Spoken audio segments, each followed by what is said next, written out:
Hello. How's everyone doing out there? Yeah, I did my radio show today. It was crazy because I was on the road and things like that. But I had talked to some friends. But what's up, Tiberius? Tiberius was one of our great guests that was on the show today. So you can check that out on my channel.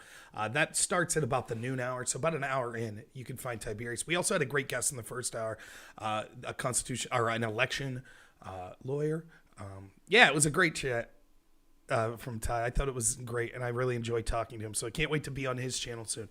I was talking to some other friends of mine, and they recommended that I start doing a daily video now that I found out I have COVID, and kind of just so everyone can see what it looks like. And I have some disclaimers to give out front, but they just thought it would be good to have something in real time that was showing what it was like, so I thought that I would do that. So let me start off with explaining what happened and explaining what I know about the illness that I have and what I don't know.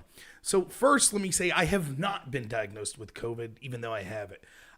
And there's kind of a simple story as to why. A bunch of people in my family came down with COVID. They tested for it. They were positive. My wife and I were both showing the symptoms of it. I do not have insurance, and my wife does. So she got a test. It would have cost me probably around $180, which I don't have, to actually be tested. Both my wife and I, as soon as we found out people in our family absolutely had COVID, which was about Friday morning, we both operated under the assumption that we had COVID. And so things like we didn't leave the house unless we absolutely had to. We wore a mask. And I understand people out there might say, I don't think the mask works. I've worn the mask basically the whole time through this. To each their own. I get it. I'm of the opinion that it is my responsibility, my individual responsibility, if I have this illness, regardless of how serious I think the illness is, to do my best to prevent spreading it to other people. So we were voluntarily engaging in a quarantine, even before we were diagnosed, under the assumption that we probably had the illness, because a bunch of people close to us that we'd been spending a lot of time with and working with had been diagnosed. So last evening, we still hadn't got tested, and late in the evening my wife was experiencing symptoms, no fever, but she was experiencing lack of taste and a lack of smelling, which are symptoms they told her to get tested. She did. As soon as she found out that people in her family had COVID, she contacted her employer, who told her to go ahead and come to work unless she was showing signs. So she did that, and when she came back and she had those signs, we decided that she needed rapid tested today. The reason for the importance on the rapid testing was she was scheduled to have an appointment with the pregnancy doctor Tuesday, and the pregnancy doctor recommended, when we contacted them, that we try to do our best to see if we had COVID by then or not. So that's why we went with the rapid testing. There was no rapid testing available in my town, so we had to drive about an hour to get it done. And the only appointment that could get us in was 12:15, which is why the radio show today that was from 11 to 1, I had to do a bunch of kind of finagling, because I usually run the production on the internet side of things. Todd does it on the radio side of things. So I had to start the video, then leave, then call in from the phone, etc. That was... yeah, and I'll talk about that, Harry. Yeah, about the employer and stuff that's going on with that. So she tested positive, which I know then I have the illness. On the offshot that the 1 in 100,000 chance that I don't, even with my symptoms, that I don't have COVID, despite the fact I'm with my wife and she has it, I'm still acting as if I do have it, just to not spread it to anyone. So I didn't have the money to get tested, but I'm just operating on the... And it's not like they give you a prescription. So it's not like, hey, Rob, go get tested so you can get the proper medication. They ain't giving us no medication. My wife has the added difficulty of being almost 9 months pregnant. So as far as, like, she's not supposed to take zinc because of the pregnancy. We'll see what happens as far as medication that she's able to take. Now, as far as complications with the baby, everyone's telling us, doctors, that baby Hank, who's our baby that's due January 6th, isn't really at risk. And in fact, it's almost, you don't want to say this, but the fact that we got COVID about a month out from the due date is better than if it was closer to the due date, because there's a chance that he'll be born with immunities, and we will be past the 10-day quarantine, which they've recommended for us. So we'll be able to go about the regular medical appointments at that point. So this is day one of me and my wife knowing for certain that we have COVID. As far as symptoms, this was the first day that we had fevers. Both of them were in the 99.5 range. Both of us were in good spirits and didn't feel that ill, to be totally honest with you. I could still taste and smell. My wife can't, which I think in some degree, I got to eat fish and stuff that normally she doesn't like the smell of. So fish with vinegar, she hates it. I got to have some of that today because if she can't smell and taste, now's my time to strike while the iron's hot and eat a bunch of pickled meats. So, thank you for all the well wishes, by the way. And I'll get to the chat here in a minute. Sorry that I've missed it, but yeah. So that's as far as how I feel. I feel like I have a very mild cold.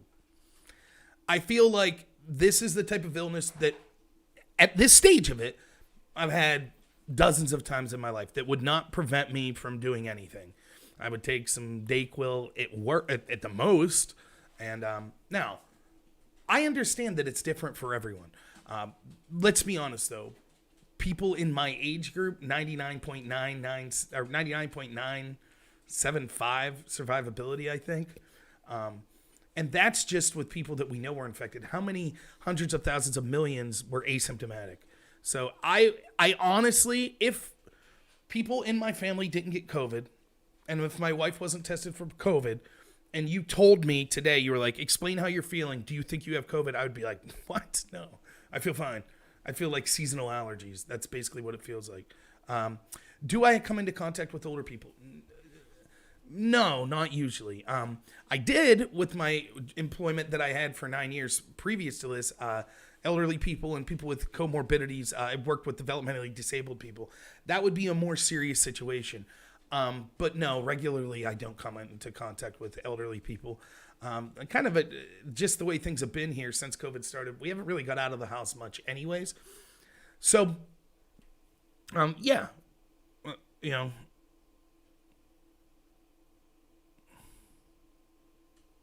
Yeah, 1776. I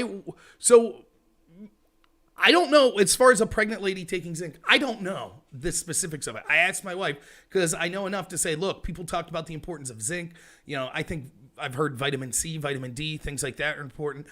She takes a prenatal vitamin, and she says she was told previously not to worry about zinc. So let me rephrase. I don't think they specifically told her, don't take zinc now that you have COVID. I think previously, when she was going through a list of vitamins, minerals, and supplements, that they suggested zinc wasn't one that was important. Now, she has an appointment with her actual OB Monday, and then we will discuss exactly what type of medication she should be taking.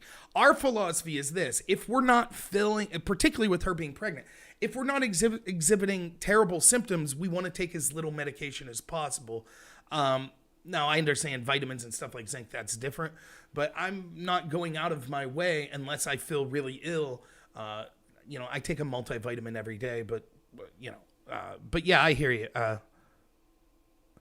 How much did it cost for a test? For a rapid test, I think it would have cost me $180 plus fees, which I don't have. I'm broke as a joke, so I didn't have that money.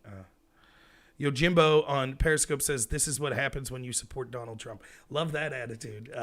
That's fantastic. We'll get to more of that as the video goes on here, though. But the tolerant left for you. You deserve COVID if you didn't want to see people economically devastated in arbitrary lockdowns that our leaders don't follow. Then you deserve to get COVID. Okay, that's fine.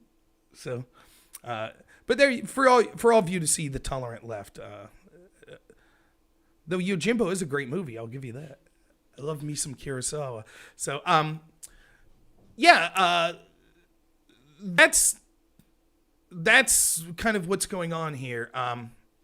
As far as I'm going to try to do a video every day, I guess, just to be honest. So let me talk just real quick. I want to talk about this, and then I'll get to answering questions or anything in the chat. I understand it's different. Like I said, people in my age group are traditionally, it's heavily survivability. Here's the comorbidities I have: Fat guy. It's me. So that's a comorbidity. I'm a fat guy. Blood sugar. I'm not diagnosed diabetic, but I've had high blood sugar when I've checked before. At times, I had asthma as a kid. I haven't treated it since I was like 12 years old. Trying to think other things. Maybe blood pressure sometimes. That's it as far as comorbidities. I'm actually, despite being a big fat guy, I'm pretty healthy. I rarely get sick. I had to take physicals regularly for work. I was fine with that. So it is what it is. I'm just giving you an honest description of what my health situation was leading into this. I don't know. I can only report accurately what happens to me. Whatever happens to me, I will try my best, unless I would happen, God forbid, to become so physically ill that, doing a video is a very low priority. I'll try to come on here every day and give an honest interpretation of how I feel. I understand that there are people that could look just like me and fall into my demographics that COVID would be far less severe for or far more severe. I understand that. So I'm just giving you my story of how I feel at the time and a little bit of how my wife feels. So, what is the plan for my show tonight? Just a quick update. This is it. I was just going to talk about COVID for a little. I'll probably be done by 10 o'clock. I didn't really plan on doing a show tonight. Usually Sunday, I'll probably do another show similar to this. However, if I'm going to be quarantined, look for me to do my regular show, hour to 2 hours every day here, starting Monday. I was truck driving the past 2 weeks almost every day, so I was unable to do it. So as far as the plans for those show, I wouldn't mind having guests and stuff like that.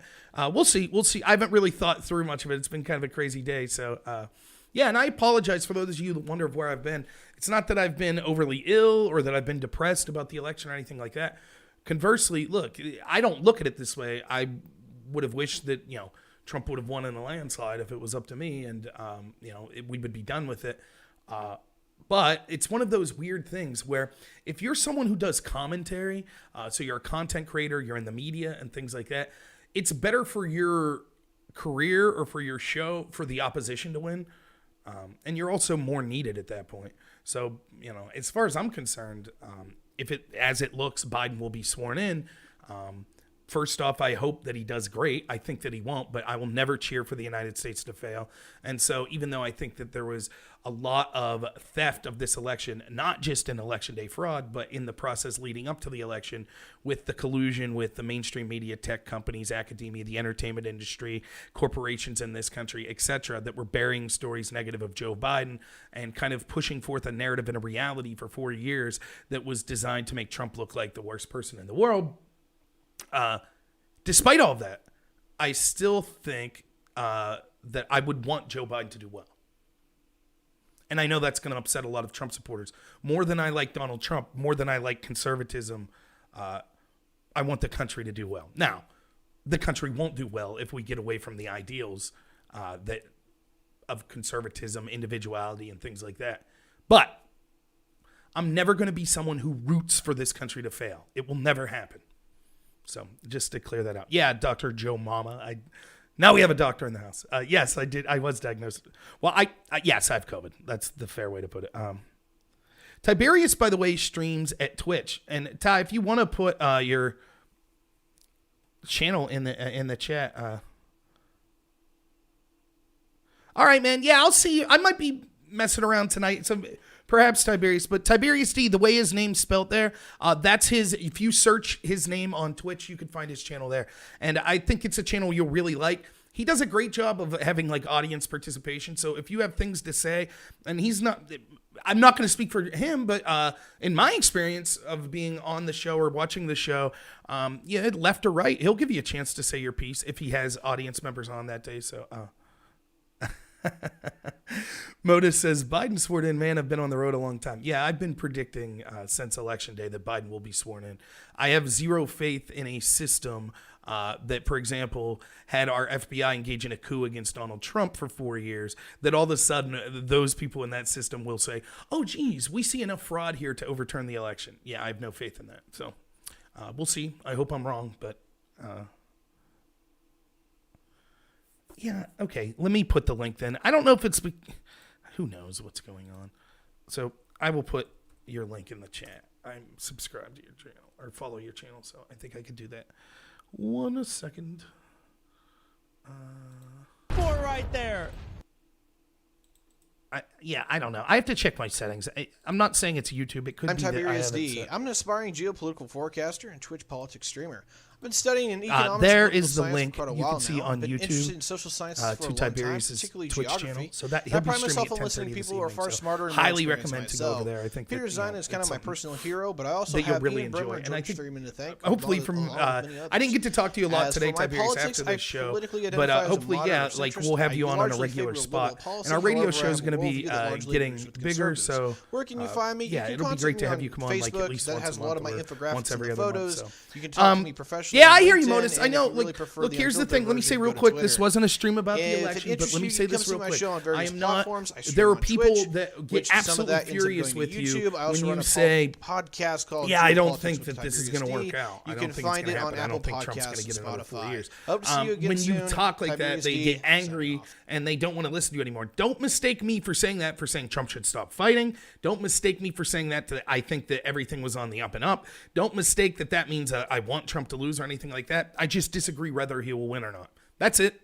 That's all I'm saying. And I will say my track record's been pretty good. I had been told over and over by people in my audience and by people that in Republican institutions that I work with that Trump was going to easily win 48 states. I was told repeatedly when I said there will be fraud, that they're already setting up the scale for fraud. It will be on a massive scale, the likes of which we've never seen. I was told by people, don't give the Democrats superpowers in which they don't really have. That won't happen. Trump will win 48 states. It'll be a clear-cut victory. Now those people are telling me I'm an idiot for thinking that the Supreme Court, the same Supreme Court that ruled that in Nevada, you could go to a casino, but you can't go to church. They say that I'm an idiot for thinking that those institutions like the Supreme Court won't overturn the election and give it to Donald Trump. So, video still playing in the back. Oh, my bad. Tiberius's video is playing in the back. Sorry, I just went to his channel to. Yeah. That's. I get it, Modus. I know you're not like that, but I'm just saying. Like, there's a difference between saying. I think oftentimes people. It's the same with sports, right? Like with the sports analogy, if I'm a big Pittsburgh fan, so if I say like, I don't know, I don't see the Steelers beating the Patriots, every year when the Steelers would play the Patriots in the playoffs and the Patriots would beat them, people, oh, you're not a real fan. Of course I'm a real fan. I'm just saying I don't think they'll win. I hope they win. That's it. Of ivermectin to treat COVID. The data indicates it's very effective middle side. Yeah, it's something I'll check out. Look, I'm not a doctor. I'm not. I know this. This is an illness that's very survivable. For people in my age group, it's not much more serious than seasonal colds and flus.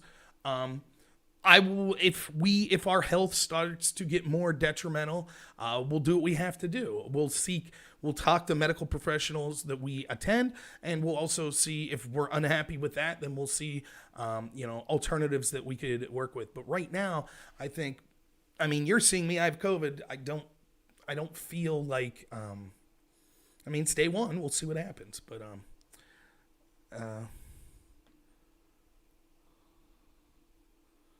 Joe Burnett says, imagine a scenario where fraud didn't occur, but Trump still lost. We expect him to behave any differently.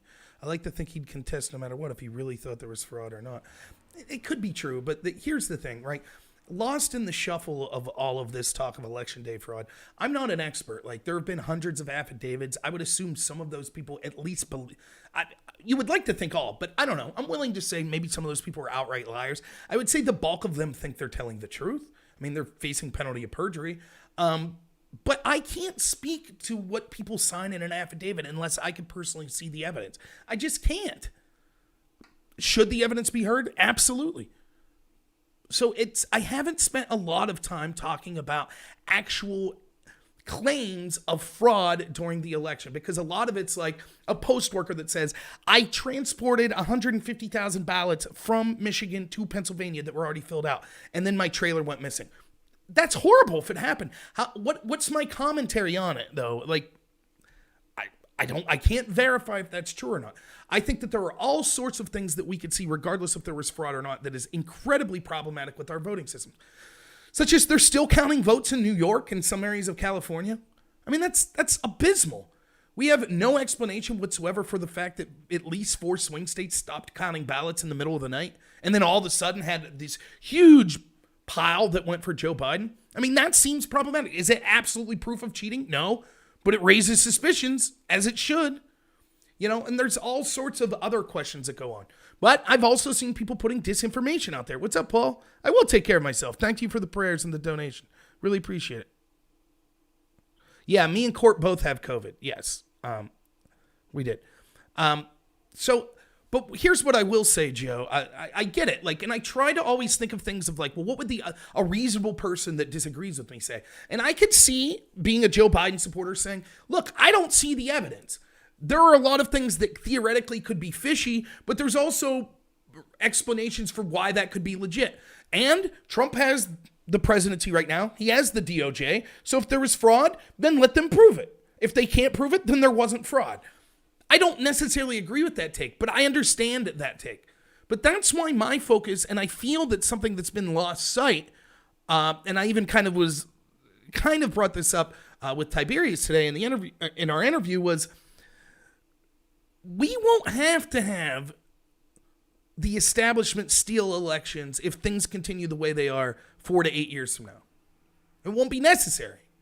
Because if you allow culture to be dominated by one side, and if you allow the narrative to be controlled and the flow of information to be controlled by one side, history teaches us that propaganda will be effective, and it will convince a plurality of people. It's that simple. Tiberius, I think, correctly talks about how COVID may have been the most important issue in this election. The economy mixed with COVID. But I would agree with that. We have people absolutely convinced. There are millions of people absolutely convinced that it's Donald Trump's fault. We have Democratic mayors Democratic governors that sent COVID patients into nursing homes, causing tens of thousands of deaths. They can't tell you what they would have done different than Trump. But the narrative is controlled by people saying COVID, Trump's fault, Trump's fault, Trump's fault, Trump's fault. It wouldn't have mattered what happened. It wouldn't have mattered. Anything negative that happened, the media, the tech companies, academia, the entertainment industry, the corporations, and the Democratic Party were going to say, look how horrible Trump is. Now remember, the Democrats told us that 12 Russian trolls posting on Facebook and Pokemon Go was theft of an election. Some Democrats called it, quote, an act of war. That's what they called it. So much so that we had to have meetings on Capitol Hill several times. Democrats called on tech companies to censor, quote, fake news, right? So if 12 Russian trolls using Facebook were that powerful, according to the Democrats, what do you say when the entire tech industry, academia, entertainment industry, media, and many corporations, and I can't say the entirety, but the vast majority of all those institutions that I just said, were in the tank for the Democratic Party?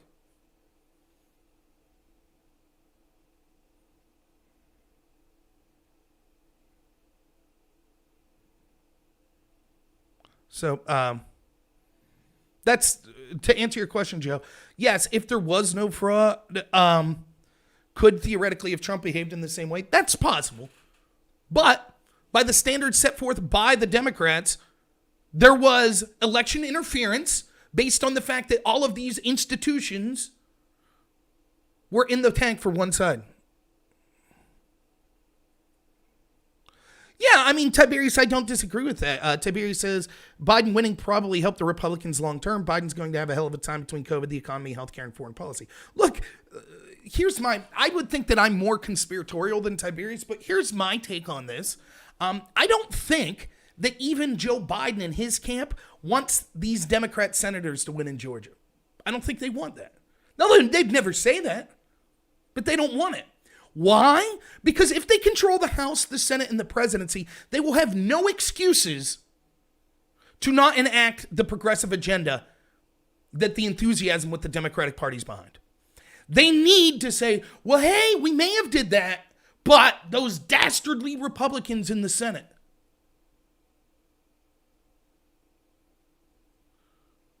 That's what they want. The truth is, they do want a lot of that crazy agenda. They do. Right? But they also want an excuse for their inevitable failures. And by the way, the establishment Republicans want the same thing. The establishment Republicans want nothing more than to be the minority power. They don't know how to govern when they're in charge. Remember when they told us for 8 years, repeal and replace Obamacare, repeal and replace. If we ever get power, okay, they had the presidency, the House, and the Senate in 2016. And what was their healthcare plan? People like all of us watching could see the inevitable problems and how it was going to get worse with the tech oligarchs in this country, more powerful than almost any countries in the history, both through the money that they generate and their influence. More powerful than almost any country in history. Companies like Google, Twitter, Facebook. We could see the problem of their one-sided censorship. We all saw it. What did the Republicans do? Nothing. Not a thing. Mike Lee and company capitulated to Google. That's what they did. And so then as soon as the Democrats win the House, they're like, oh, well, we would have got stuff done, but the Democrats won the House. Right?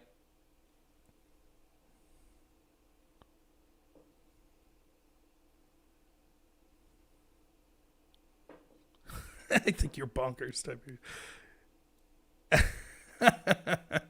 It's funny. Don't worry, Tiberius. I get it worse from my own audience. So. That's how I feel. So we'll see. I don't know what will happen in this Georgia runoff election. Let me just say real quick, like my thoughts on it. Like, yeah, do I want to see the Republicans win? Absolutely. Do I think these Republican senators actually care about the people? No. I think they're run-of-the-mill establishment Republicans that, to me, the defining characteristic, I think that at the establishment level, the Republicans and Democrats agree on all the most important things. I think that, if I had to choose one word to define sort of the average Republican politician, it would be cowardice, that they're concerned about keeping their jobs above all else. And that's different than the Democrats, where I think that the average Democrat has bad ideas, but they're willing to fight for them, and they stick together. That, to me, it always seems like the Republicans are like, whatever we have to do to keep our job. I said, and then this is what I said from the get-go, that the best outcome for this election would be Trump winning in a landslide. Obviously, I wanted Trump to win, but if Trump was going to lose, I hope that he got crushed in a landslide and that the Republicans got crushed. That's what I said. Why would you say that? Didn't you run as a Republican? Aren't you conservative? Don't you understand how horrible the Democratic Party is? Yes, I understand all of that. The reason is, as long as we tit for tat every 2 years, go through elections where one side barely wins and then the other side barely wins, nothing will change. Neither of these parties, the majority of the parties, will care about average people. They won't. The Democrats will continue to consider consolidating power at the top levels. They'll consolidate power. Yes, you have extremist progressives like AOC and company that have their agenda, and it somewhat aligns with the Pelosi-Schumer agenda. But that's what they'll be about. Republicans will continue to just make sure that they stay in office and screw over their constituents. Neither side really ever benefits their constituents. Ask the inner city how voting Democrat for the past 70 years has helped them. Things getting better? Nope. Go to rural America and ask them how voting for Republicans for the past 70 years has treated them. Though it's not really been 70 years, as Tiberius correctly. But you know what I mean? Like in my area, ever since I've been old enough to pay attention to politics, rural Pennsylvania, oh man, you got to be a Republican. You have to. What? Is that helping us? How's that looking? The Republicans stopped the disastrous one-sided lockdowns that were hypocritical, with Governor Wolf saying that we were cowards if we were worried about losing our jobs and our houses and we wanted to go back to work, and he would take away our license to operate a business. That's what he said. That's what Governor Wolf said. He said we were cowards and he would punish us. And then he immediately went out 2 days later and he violated his own orders to march with Black Lives Matter. How'd the Republicans help with that? You had great people like Russ Diamond, House Representative Diamond, State Senator Doug Mastriano. Where are the rest? There are a couple decent ones, but that make a difference? So here's what ends up happening. So if the Republicans would have got crushed, maybe then you could have got people in that party that would have said, hey, why keep voting same old, these people that pretend to care about us, like Mike Lee, but then he's taking all these Google donations, advocating for basically increased immigration and things like that. Maybe we should get someone in there. If we're going to lose, at least get people that actually advocate for people in this country, right? And then maybe you'd start winning. Instead, this is what we get. Some never Trumpers, what's his name? Ioff or whatever was saying, I saw in his, rally the other day, he was saying, I can't wait to work with Joe Biden. It'll be nice to finally be able to work with someone, where we in the Senate could finally be able to talk to a president. There you go. Sounds great, right? He could barely contain his giddiness that Trump lost. Woo! But hey, if you're a good Republican, go out and vote for him. I'm not telling you not to vote. I think you should go. If you're in Georgia, you should vote for him. But I see the other side of the argument. What are we, well, this time, here's the pitch for why you have to vote for a bunch of establishment Republicans. You ready? Here's the pitch. Okay, I agree with you. The rhinos never do anything. But this time, we have to vote for them, or else the extreme left will take over. So this time, we have to. What do you think the message is going to be in 2022? Okay, seriously though, this time we have to vote for a bunch of rhinos. This time we have to. We have to do it this time, or else the extreme left will take over. And what do you think the message is going to be in 2024? This time, we know these people suck. The Republicans we have suck. But this time you have to hold your nose and vote for them, or else the extreme left will take over. And then in 2026, man, I know this isn't the best crop of Republicans, but this time it's really important to vote for them this time. Because the extreme left will take over. By the way, what do you think the Democrats are telling their constituents that they never do anything for? Oh, Joe Biden, we know he's not the one you wanted. No one's really excited for Joe Biden. But this time, you have to vote for Joe Biden because Donald Trump's literally Hitler. He's the worst person ever. So you got to vote for Joe Biden, right? Isn't that what they're saying? Isn't that a great little trap they have us in? Oh, you can never actually vote for, and it's the same thing they tell people that are like, well, hey, I'll vote third party. Which, by the way, I have no problem with. We probably do need more than two robust parties.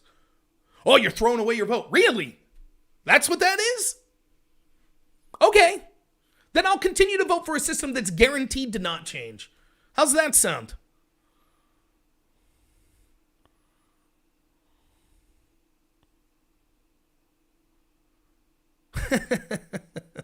Circle jerk of corruption buster says, what did Trump do to keep the national debt in check or repeal Obamacare? Two separate questions. What did he do to keep the national debt in check? Nothing. It's something I heavily criticize him for. I think if you're a person of standards, you shouldn't say, I'm against huge deficit spending, unless it's my guy. Absolutely. I'm with you. Criticize him on that. No doubt. Now, my big issue is corruption. So that's the big issue that I'm focused on. But yes, I agree. Obamacare, I think he did slightly more. If you remember in 2018, he was going out to rallies talking about, oh, we're going to have a plan for healthcare, blah, blah, blah. And the story was Mitch McConnell came to him and said, healthcare is not a winner for us. So we don't want to talk about it. So stop talking about it. So he did get the mandate repealed. But he doesn't craft legislation. I don't want to live in a country where we live by executive fiat, that whatever the dictator president says is the law. It was up to a Republican-controlled House and Senate to do something with Obamacare, and they did nothing. But I agree with the frustration. And look, if you're new to my show, to my detriment, my show would grow by leaps and bounds if I was just like, Trump's the man, he didn't do anything wrong. That's not who I am. I criticize Trump all the time. I should do round 2 with Demon Mama because she seems to be getting big now. No, thank you. I would sooner not engage in another debate with her because I feel that I wish her well. I really do. Even people that disagree with me, I hope that their channels take off. There are other people on the left that I don't really care to engage with much anymore. But I don't wish them ill. And so if her channel is blowing up, good for her. It's not going to be sour grapes for me. We have huge disagreements on things. But the main reason, if you saw on Twitter, I had, for those that don't know, this person, Demon Mama, me and her had a debate on Antifa, which, I admit the way the debate was worded, I was fighting an uphill battle. It was Antifa a terrorist organization, which leads to the claim, well, there could be people that identify as Antifa that aren't terrorists. I understood that. So it was an uphill battle for me. I still think I won the debate handedly. They are a terrorist organization. But here's why any further interactions with her on almost any topic will be irrelevant. Because you cannot debate or have a discussion with someone that will be productive if you're living in two different realities, so much so that you can't look at the exact same piece of evidence and come to even similar conclusions. And so if you saw my exchange with her on Twitter last night, it was just one tweet, but She has watched the video from Aaron J. Danielson, who was the Trump supporter that was murdered by an Antifa person in Portland. If you remember when that happened, she has watched that video and she has came to the absolute conclusion that it was self-defense. The murderer that murdered Aaron J. Danielson, that we all saw the video. They stalked him. The police showed this in their filings of probable cause, that they stalked Aaron J. Danielson. They shouted, "There he is." They drew a gun on him. They shot him. That's what happened. She looks at that and goes, clearly a case of self-defense. If you're Antifa and you choose to stalk a Trump supporter, to draw a gun on them, to murder them after you say, "There he is," that's self-defense.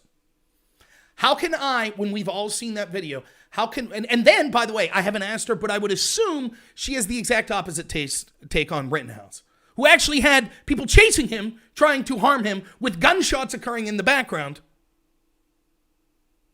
She'll think that was murder. But stalking someone and shooting them, that's self-defense. So what's the point? What's the point of what conversation are we going to have? There is nothing that you can engage with on that level. Nothing. I mean, I'll give you an example of this. Like one of the most not disturbed, I don't want to say that. One of the most sobering things that I saw was when the 302s of Flynn first came out. And this were the 302s that I believe were allegedly written by Peter Strzok. I'm sorry, not the 302s. When the transcript came out of the Flynn conversation, it was devastating. Like it was literally the words that Flynn said on the phone to Kislyak, his Russian counterpart. And remember, the allegation was, did he sell out the country? When you read what he said, it was devastating. I read it and was like, oh my God. This is why they went after this guy? This is basically, I'm paraphrasing, but this is basically, you could look up the document yourself and see it. Basically, the document showed this, that Flynn was like, hey, Kislyak, I understand that Obama kind of, kicked some diplomats out in response to alleged Russian interference in the election. We're just asking you, we know that there has to be some sort of pushback from Putin. We're asking you, though, to keep it calm, and then maybe when we get in office, we could deal with this. I assume there are people in the Biden administration right now talking to people in Iran, talking to people in China, talking to people in Russia, and saying similar things. Hey, if you're upset with Trump, give us a chance to get in there and see if we can have a good relation. Don't attack the American people, in some way until then. That's exactly what I hope the Biden people are doing right now. That's exactly what I'd want any president's or any incoming president's team to be doing. Reaching out to foreign allies and adversaries and trying to smooth things over to make sure that the American people don't suffer. So when I read the transcript, I was like, oh my God, this is what they went after Flynn for? And I remember reading that. It was like, there's going to be a lot of people eating crow. A lot of people on the left that were like, Flynn's a traitor and blah, blah, blah. They're going to be eating crow. And I had people contact me on the left that are my friends. Like, did you read the Flynn transcript? And I was like, yeah, I'm flabbergasted. I can't believe, like, this is what I said it would be. And now that that's what it is, like, aren't you, like, don't you feel terrible that you thought this guy was a traitor to the country? They're like, what are you talking about? It's in black and white. He's a traitor to the country. I was like, what? They're like, yeah, did you read it? It's horrible. Flynn's horrible. He's a traitor. What? How can two people read the exact same document and come to the exact opposite conclusion?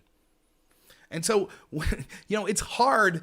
It's hard to have a conversation that's going to be productive with people like that, because it's like, this is something that, it's someone who did debate in college. This is something that you learn. In order for a formal debate to occur, you have to have an agreement on certain things. For example, you have to have an agreement on what you'll be talking about. So if I come on and I say, hey, me and Tiberius are going to have a debate on, I'm going to defend the Electoral College system and Tiberius is going to be against the Electoral College. So I stand up and I'm like, okay, for my opening statement, here's 5 minutes of why the Founding Fathers had an Electoral College and why that's a good thing. And Tiberius stands up and says, okay, but here's why capitalism's awesome. And I'm like, yeah, but the Electoral College. All of you in the audience are going to be like, wait a minute, this isn't a debate, because we haven't agreed on, we both thought, we didn't talk to each other and have an agreement on what we'd be discussing. So it's not a debate, it's just two speeches. And you also need to have an agreement on a common communication method that you'll both understand. If I'm speaking French and you're speaking Spanish and we can't understand each other, there's not really a productive exchange of ideas going on. But one of the things you have to have an agreement on is what reality is. You just have to, or it's not productive. Right, and Russ, says that, I'm good at winning over the audience. I think that I generally am, but understand, there comes a lot of grief with debating a lot of these people, particularly on Twitch. And I'm not blaming necessarily the people I'm debating, but you have to understand I've had websites made accusing me of being a pedophile clown, was one website. I had employers contacted, my employers, asking to fire me because I'm a bigot. I've been reported to Twitch for transphobia, which never happened. I've been basically... now my YouTube videos, so this video on YouTube, you can check it out after this. So if you check it out tomorrow, the top comments will always be porn links because someone thinks it's funny. I assume that was a left-winger on Twitch to do things like that. Their channels grow by leaps and bounds. So I'll debate Demon Mama. I've been doing my channel for 3 years. I'll debate her. She'll get 3,000 followers. I'll get 1. So is it worth the grief? I'll do it when I feel like it, but I'm not too keen on. I'll do it when I feel like it. That's it. That's all I have to say about it. It helps them tremendously when you go on to a Twitch panel, because on Twitch the politics on it is so left leaning.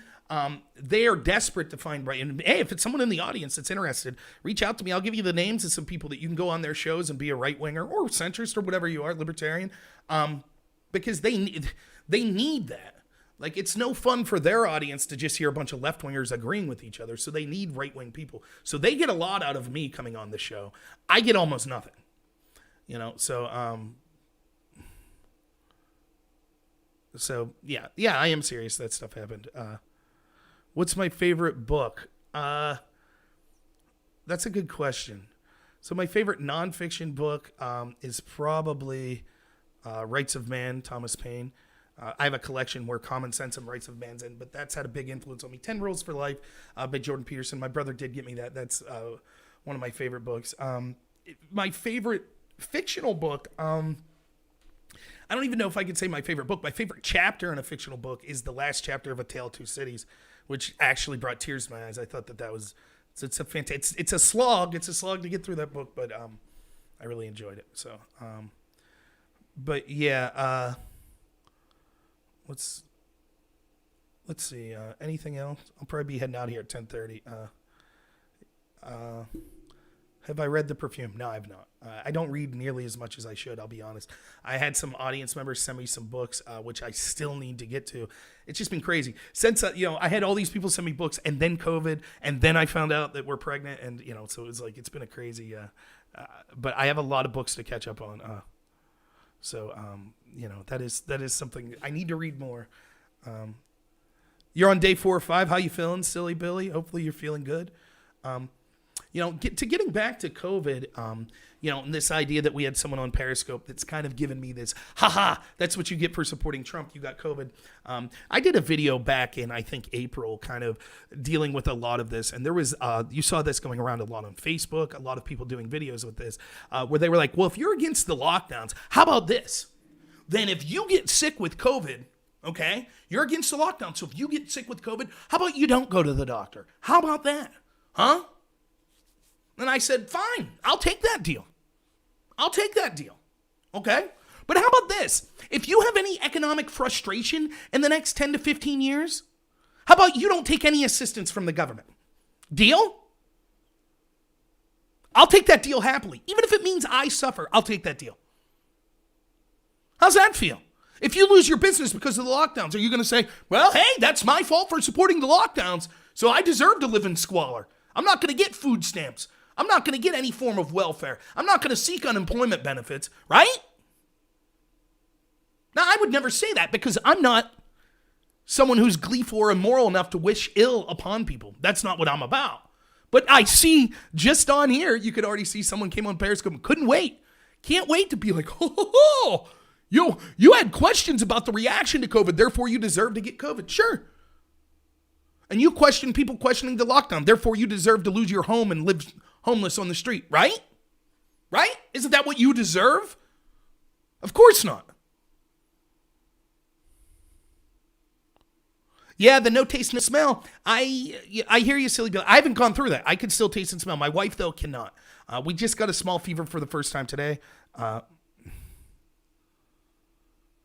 Yeah, I feel good. And again, even before, as soon as I heard that people I knew I was connected to had COVID, I tried to do my part and basically quarantine. Obviously, I had to leave today to go to the doctor, but I stayed in the car and wore a mask even when the doctor came out to the car. So, but yeah. So no, I haven't lost taste and smell. But yeah, this mentality. Is she afraid it'll last? I mean, my wife's big fear is that she's pregnant. She's almost 8.5 months pregnant. And so that's where the majority of the fear is. So we haven't really had a conversation about a fear of if taste and smell will return. But I would assume that's something, that she's probably afraid it'll last a little longer. Her mom was diagnosed, and her mom was basically a day ahead of us with diagnosis. And I think she's basically on day 3, and she feels better today than she felt on day 1 or 2. So that's given us a lot of optimism that hopefully we follow the... So it's a hoax, right, says Mark. No, I never said that COVID was a hoax. Not once. You can go through and check my entire channel. I think... I know, Mark. I can tell when someone's just playing or not.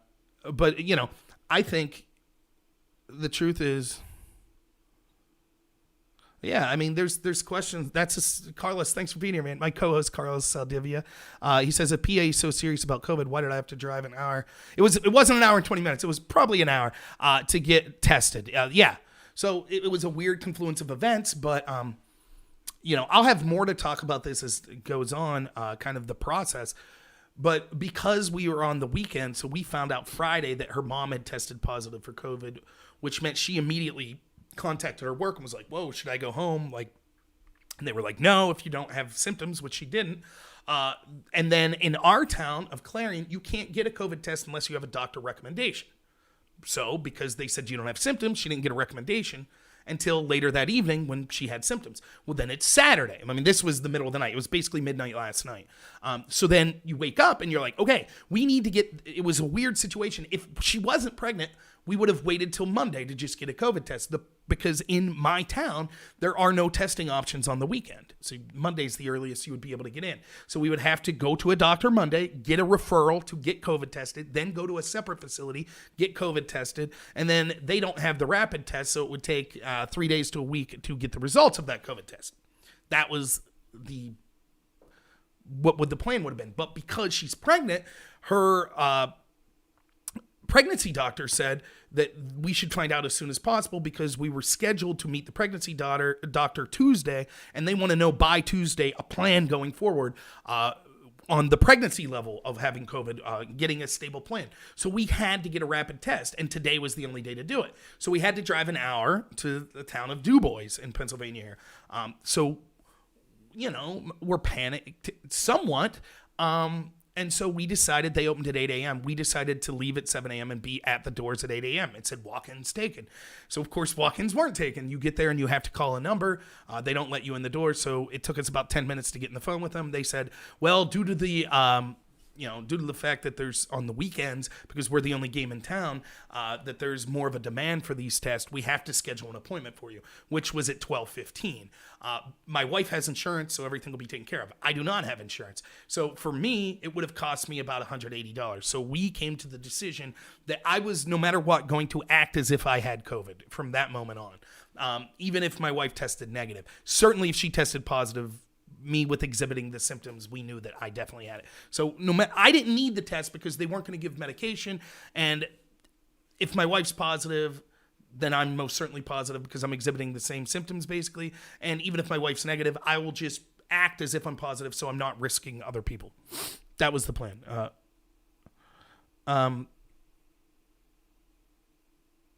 So do I know what happened in Chile last year? Not particularly, no. And I'll get to the Medicare for all nationalized testing, so I'll get to that in a minute. So yeah, it seems crazy. Pennsylvania allegedly is taking this very seriously. but they haven't done things like, and I've said this is always the problem with government bureaucracy. Even if you fall on the side of, well, they're well-intended. Like, for example, the small business loans. They could have given $5 trillion out for small business loans, and it would have been irrelevant to many small businesses. Do you want to know why? Because there was never a process set up to clearly articulate to the average small businessman the process for obtaining this loan. So, for example, you hear this all the time. There's tons of scholarships. You have a kid going to university, tons of scholarships out there. But if your kid's unaware of those scholarship opportunities, it doesn't matter how many scholarships are out there. It's not going to help your kid. Well, it's the same with this government assistance, right? Oh, we're going to give stimulus bill, we're going to give these small business loans. Well, the same is also true, I think, with the medical aspects of COVID. Like, if it was me, and by the way, you could criticize Republicans and Democrats. You can criticize Trump for this as well. I don't see how they weren't using their national platform every day to be like, here's 20 minutes on things you could do at home that will help you with COVID. Little things, just explaining what the illness is to people better. I talk to people. I mean, I do this show. I've talked about COVID a lot. I still don't know a lot about it. I mean, the majority of the country doesn't know a lot about the illness. They don't. So regardless of the political nature of where you stand on it, I don't see why both sides couldn't come together and be like, we're going to have an information campaign, at least to say, this is what we know, this is what we think you could do. Here's where you could go to get tested. Here's when you should go get a test. Things like that. That doesn't exist. You're basically just on your own. That sucks. Should we have Medicare for all and things like that? My feeling on Medicare for all is as follows. It will be an unmitigated disaster. The reason it'll be an unmitigated disaster is because every time our government gets its hands on a large program like that, it is an unmitigated disaster. And people say, well, what about Social Security? What about Medicare? How are those looking? How's the financial health of those programs looking? Oh, we'll just keep printing money to keep supporting for them. Right? How's the VA looking? However, having said that, as Tiberius correctly pointed out in the show today, what's the Republican plan? Anyone? What's Mitch McConnell's plan for healthcare? Could someone give me a? Because I don't see it. Maybe it's on a piece of paper somewhere. I don't see it being articulated to the American people. And if I don't see it, and I'm someone who's paying attention, what do you think the chances are of the average person knowing what it is? So if it's between no plan or a bad plan, I could see a bad plan being preferable, possibly. Now, having said that, I still think that Medicare for all would be a disaster. But it is what it is. What do I think of the U.S. education system? Despicable. I think that teachers' unions are largely responsible, and they're one of the most anti-American, damaging institutions in this country. Totally supported by the Democratic Party, by the way. So, get your government hands off my Medicare. I get... Not all of us conservatives are as dumb as you think we are. I get the irony in your statement there.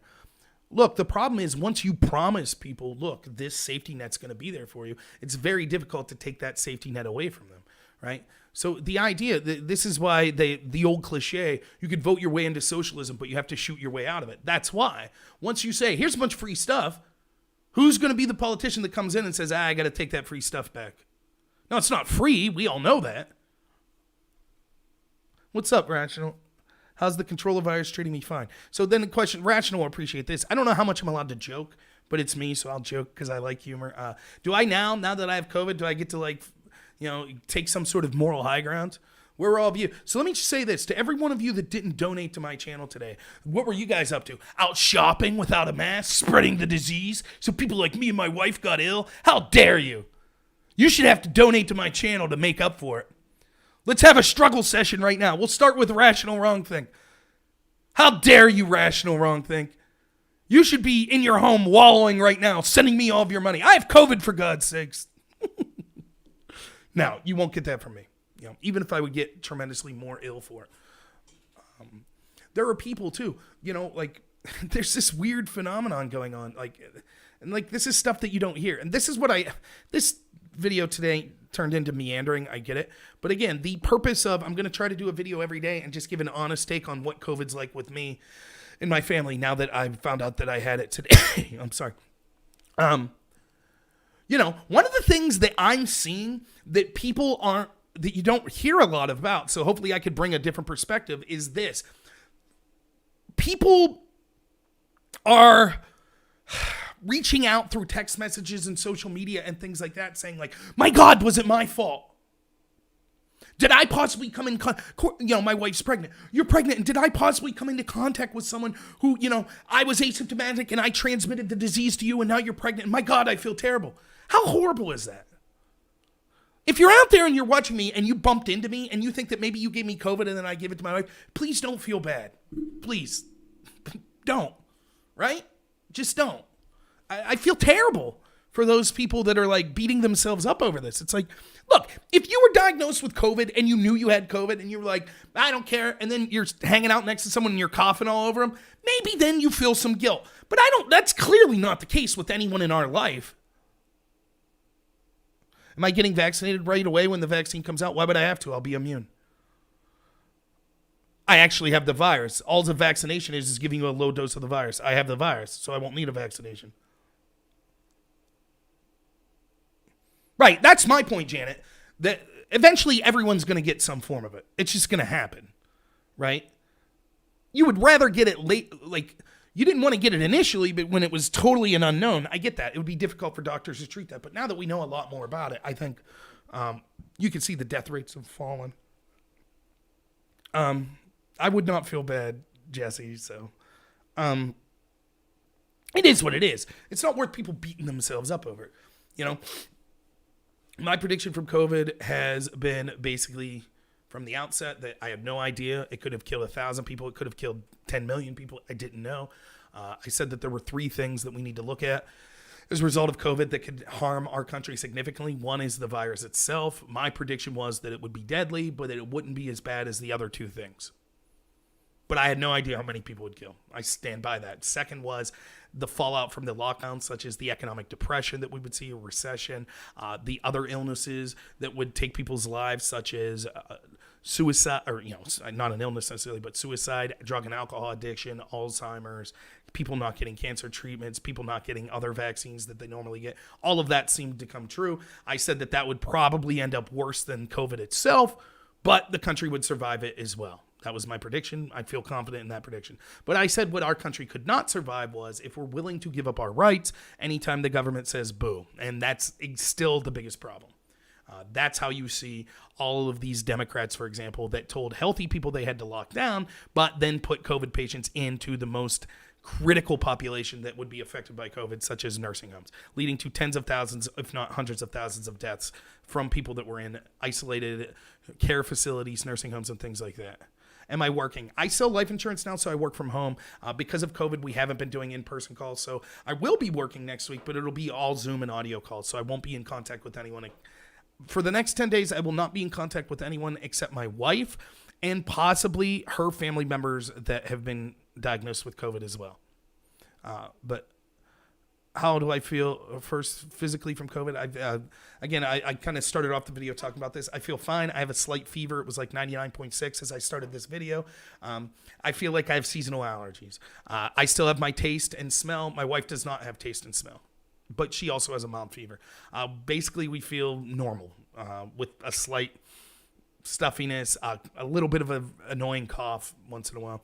I will say this, when I was outside and there was a chill in the air, I knew this from when I was young and had asthma and played sports, you would get this kind of like, it's hard to explain. It's almost like this metallic taste in your throat and like down your chest as I was gasping for air. And it's a little bit of a pain, but it's like this weird taste, almost like the aftertaste of blood. I used to get that with asthma attacks, and I felt just the slightest tinge of that when I was out in the cold air, more so than I normally would.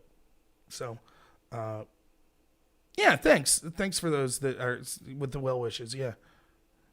What made me think I had COVID? Because we were working with people and we were in family all week that got diagnosed with COVID. So once the first person got diagnosed, then other people were like, I better get tested. And they tested positive. So that's what led us to think. I would not have thought that I had COVID if other people I knew hadn't got tested and found to be had COVID. I would have never thought with the illness that I have today, hey, I better go get tested. I would have just thought, I have a slight cold. Do I smoke? No. My comorbidities would be that I'm overweight, and sometimes I'm not diagnosed, but sometimes I have high blood pressure and high blood sugar. Not always, but being overweight, that comes with it. So those would be my only comorbidities. I had asthma when I was young.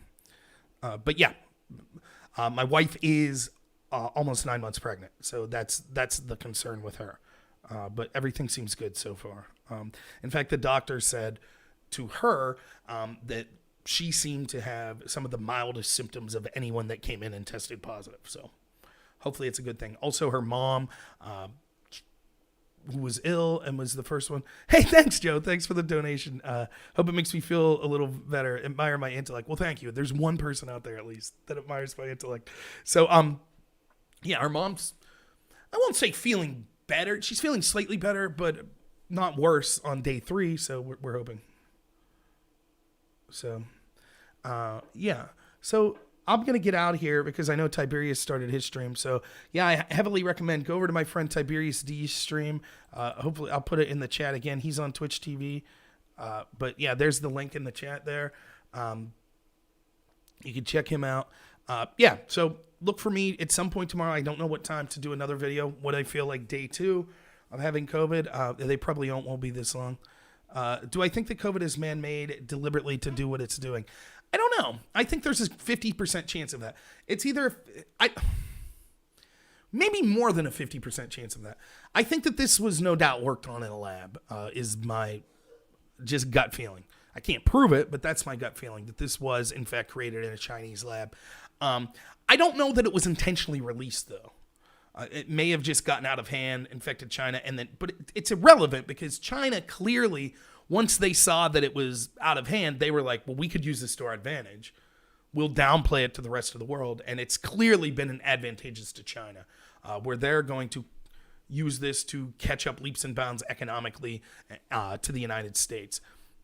And, let's be honest, COVID, particularly if you don't think that the election was fraudulent, COVID is the big issue that probably cost Donald Trump the election. And so because of COVID, not only is China benefit economically because they lied and downplayed it and it helped it spread to the rest of the world, but indirectly because of the corruption of the politicians in this country and the media and the tech companies, etc., that we talk about, it helped get Joe Biden elected, who's basically in the pocket of China. So it's a win-win for China. So whether or not it was intentional or not is irrelevant to me because, and I talk about this a lot, not everything's a false flag. Not everything's an intentional conspiracy. But what our governments are awesome at doing is setting the deck to exploit tragedies.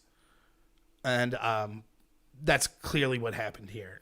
You don't have to prove that all the, Barack Obama and Bill Gates and, China collaborated to create this virus and then intentionally spread it to the United States. You don't have to prove that. All you have to do is there was a virus and the Democrats and the establishment were like, sweet, we could use this to take away people's rights and collapse the middle class and the working class. Did I wear masks out in public? I would say 90% of the time. I did. That was just habit for me because when COVID hit, I worked in home health care. The person I worked with had a lot of comorbidities. So even when I was at work with him, I wore a mask. And I tried to, when I was out in public, wear a mask anytime I was in a store. Now, I'll be honest. If I was like in my car, no, I wasn't wearing a mask. If I was like out in a park or something, no, I wasn't wearing a mask, which wasn't very often though. We've basically been shut in most of COVID. I would get out of the car. Sometimes I wouldn't have the mask on and I'd be putting it on as I'm walking into Walmart or something. But yeah, I pretty much every time wore a mask that I was in the store. Yeah. So, any other questions here?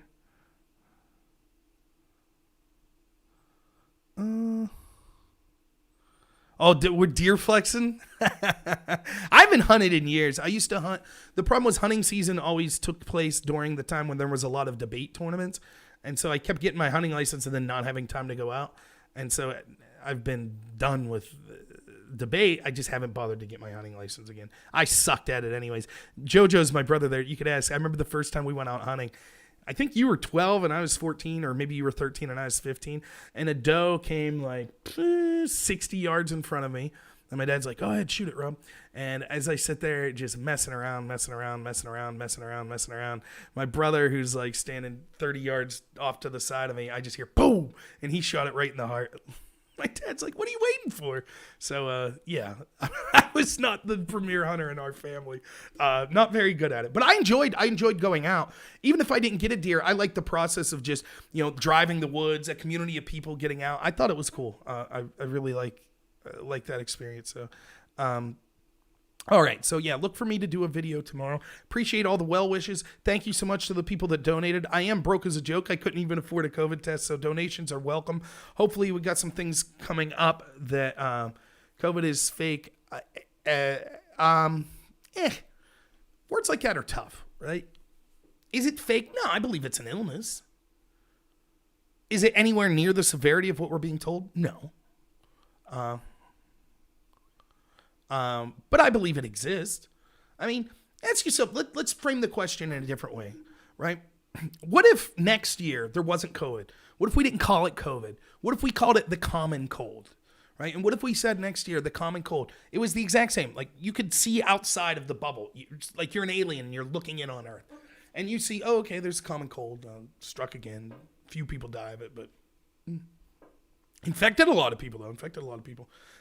Would you know if the government was like, yeah, it killed 250,000 people? Would you know that that was a lie? How would you know? What would you do?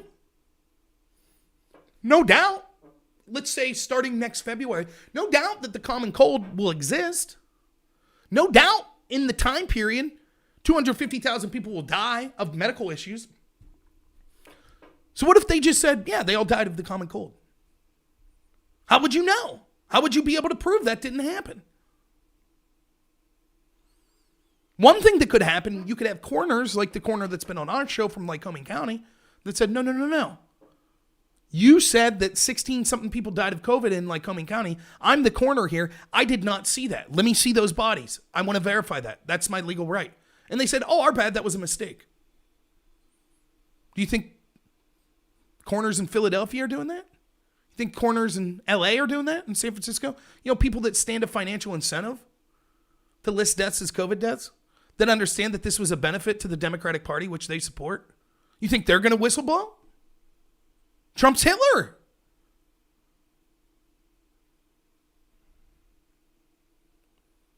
I know it's been called the common cold.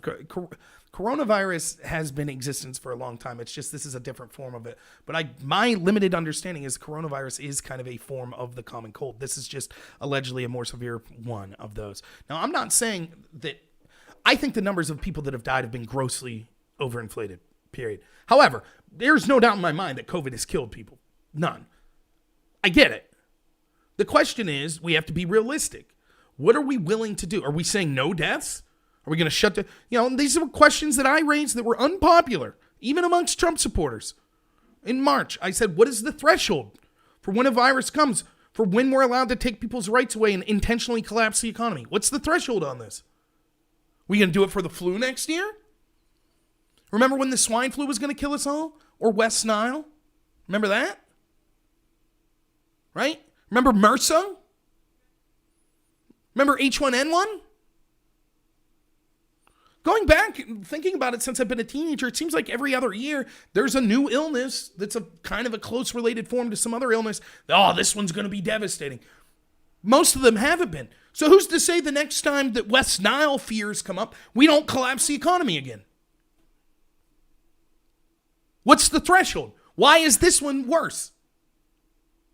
No, I'm not saying it wasn't worse. What I'm saying is when you made the decision to lock down, what you did was you said there is an unknown evil out there, an unknown plague. We don't know how many people will be infected by this illness, so we're going to intentionally take people's rights away and collapse the economy. We know that that's going to have significant impacts for decades, at least a decade. So if we accept that as Americans, the next time that an unknown threat comes around, how can't the exact same arguments be applied? For that matter, why does it have to be a disease? Why can't it be climate change? Climate change is going to kill us all. We have to lock down. We've accepted it. The precedent's been set. And you'd say, but people won't accept it. People won't, especially because they'll see the hypocrites. So Bernie Sanders would call for a lockdown because of climate change, but we'd see him flying on his private jet and we'd say that's unacceptable. Really? Like how we see all the Democratic leaders now telling you you're immoral and millions of people will die if you don't not go to your family for Thanksgiving or cancel Christmas, and then they're out doing everything they tell you can't do? You don't think they'll do the same game plan on climate change? Or just say there's a new illness? Or just say it's COVID again? You don't think anytime they want to consolidate power, Look, their agenda, the establishment agenda, is to collapse the middle class and the working class of this country. That's what they are. They're globalists. They want everyone reliant on the government, and then once you're reliant on the government, you basically can't criticize them. That's what they're looking for. This is a convenient tool. And when I was sounding the whistle, look, I don't like to brag a lot. Go back and look in March. Go back and look at how many conservative commentators, when Trump was saying, I think Gavin Newsom's doing a good job. I think that Cuomo's doing a good job. I've talked to them. Oh, I think Georgia has a problem. You know, Georgia didn't lock down enough. Sweden didn't lock down enough. Go back and look at the conservative commentators who were like, yeah, Trump's on this one. Go look. There were few and far between of us that were standing up saying, no, I don't care if Trump's saying it or not. This is ridiculous. This will be the end of the country if we accept.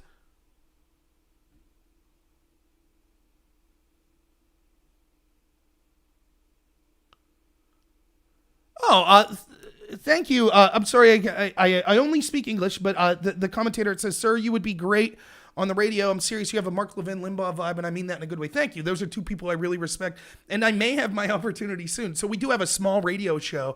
Me, Carlos Saldivia, and Todd Bartley out of Williamsport. So we do a Saturday. I said do. We do a Saturday radio show, but there may be opportunities coming in my future to do a bigger nationally syndicated show.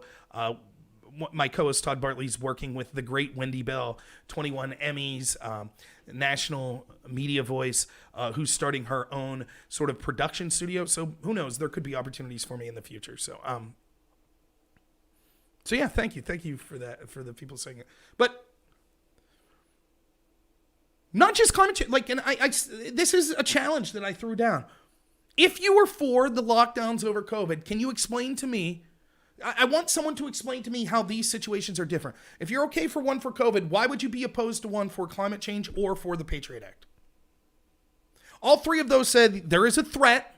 The threat is existential. We don't know exactly how many people will die, but if we don't do anything, it'll be significant. Therefore, we need to take your rights away.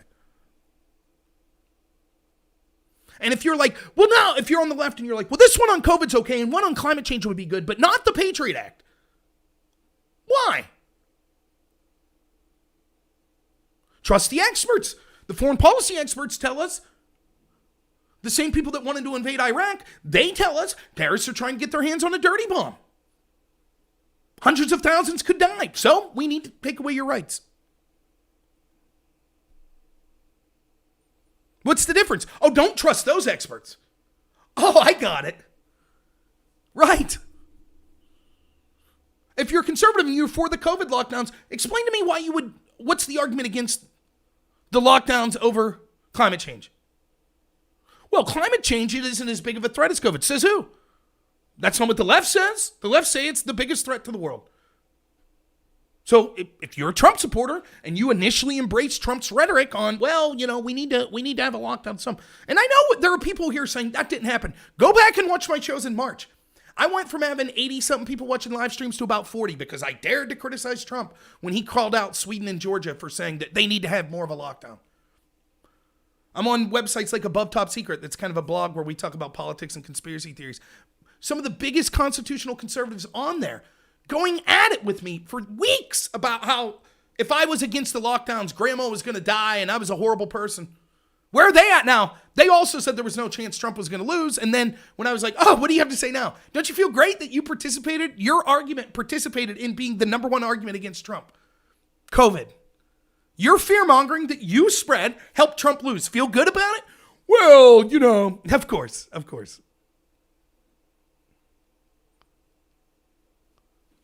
One of the things that's nice about me, being me, is I am a little guy. Not physically, but, you know, I have 33 people watching right now. I'll say whatever I want. I don't care. What do I have to lose? I will never out anyone. But I would say this. When it comes to commentators, you know, content creators, I probably have back channels with 40 to 50 on the left and the right, most of which I think are good relationships. So don't think if I say something, you're like, oh, I know who he's talking about. You probably don't. But I can tell you right now, you would not believe, particularly the conservative commentators, that in private messaged me and said, I agree with you on the danger of these lockdowns when Trump was basically embracing them. I agree with you, but I can't say it because my channel's my livelihood and I don't want to lose supporters. I had people text me their ballot of who they voted for, and they voted for Donald Trump. And then I've seen them do streams where they're like, well, you know, basically Biden was better. You know, whatever, do what you got to do. I'm not going to out anyone by name, but I'm telling you, it existed. And I'm just saying that, you know, one thing I could say, I hope that I always live by this credo, no matter if my show gets bigger or not, but is that you're getting my honest opinion. Can my opinion be wrong? Absolutely.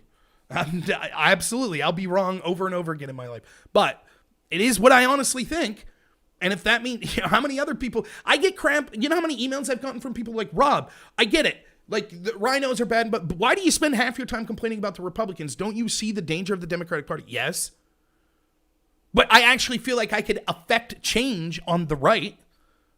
I could run for office. I could get other people in office that might do something right. How am I going to do that with the Democratic Party?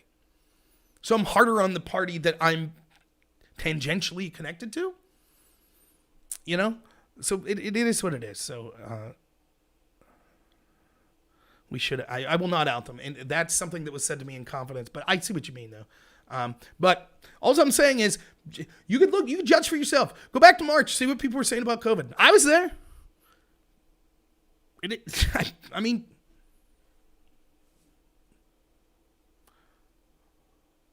so all right. I should head out. Not that I'm going to do anything. I'm going to get some sleep. But thank you guys. You guys are the best. I really appreciate all of you. So look for me to do a video tomorrow. It won't be this long, but it will be how I feel day 2 of COVID, somewhat how my wife feels. Understand, though, me talking about my wife will be if I have her consent. You know, maybe she'll come on camera with me one of these days and kind of let you know how she feels. But yeah, I feel energetic. I don't feel necessarily tired. I will try to force myself to go to sleep here. But yeah, I feel good, and I appreciate all the well wishes and everything like that. All the kind words. You guys are the best. Mitch McConnell 2024. First person to ever say that. So, all right. Thank you so much. I'll be doing a video tomorrow, and then I'll probably be doing some more, you know, normal videos next week since I'm basically going to be quarantined. So, all right. Thanks so much. As always, have a good one.